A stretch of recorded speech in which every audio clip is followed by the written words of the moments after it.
Hello garden people! I'm back at the garden. It's early morning, about 8 a.m.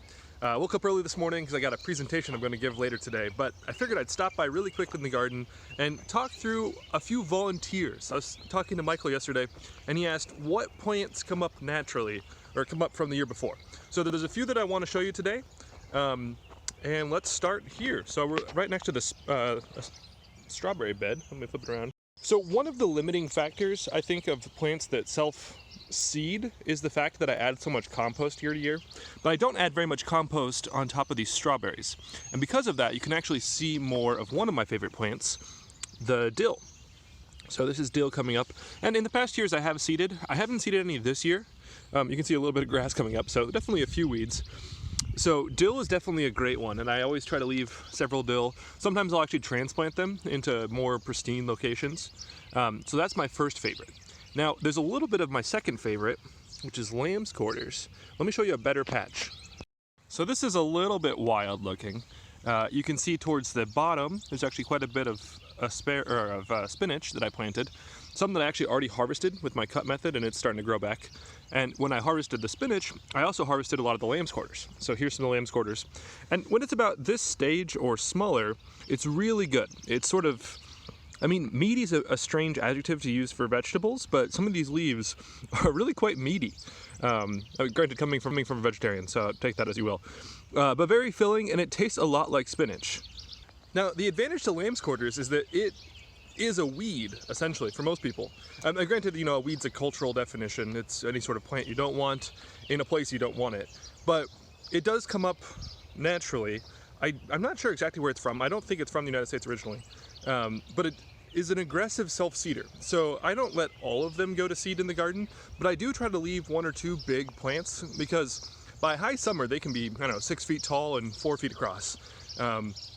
And so I take branches off as needed and chop and drop as needed, but I always let a couple go to seed so that I make sure I have a lot of this next year, just in case my spinach doesn't work out, or if I didn't get lettuces planted, I know I'd have a lot of fresh greens in the early spring. So this is my second favorite thing that self-seeds in the garden. Sometimes you also get some of the plants you planted last year that come back, in this case lettuce. Let me show you a couple lettuces that came up. So behind this sunflower that I planted this year, kind of underneath some of these mushrooms that are coming up, there's a lettuce plant, and I've actually eaten a couple leaves from it already.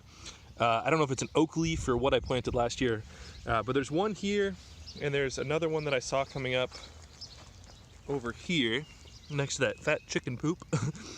But here's another little lettuce, and I'm sure there's more around if I was looking. So that's kind of fun. Sometimes you can get lettuce, and if you see, especially that first one over here, it's pretty big.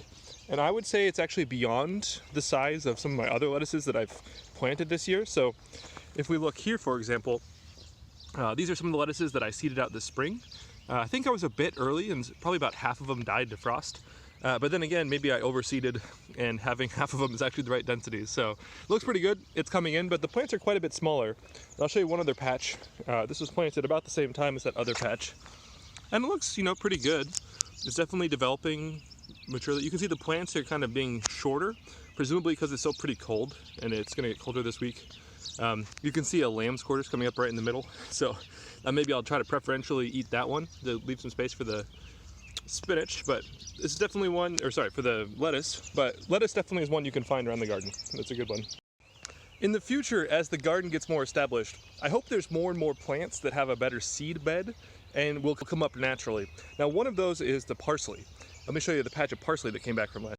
So this patch of parsley, you can see it's pretty big for how early it is in the season, and that's because it overwintered.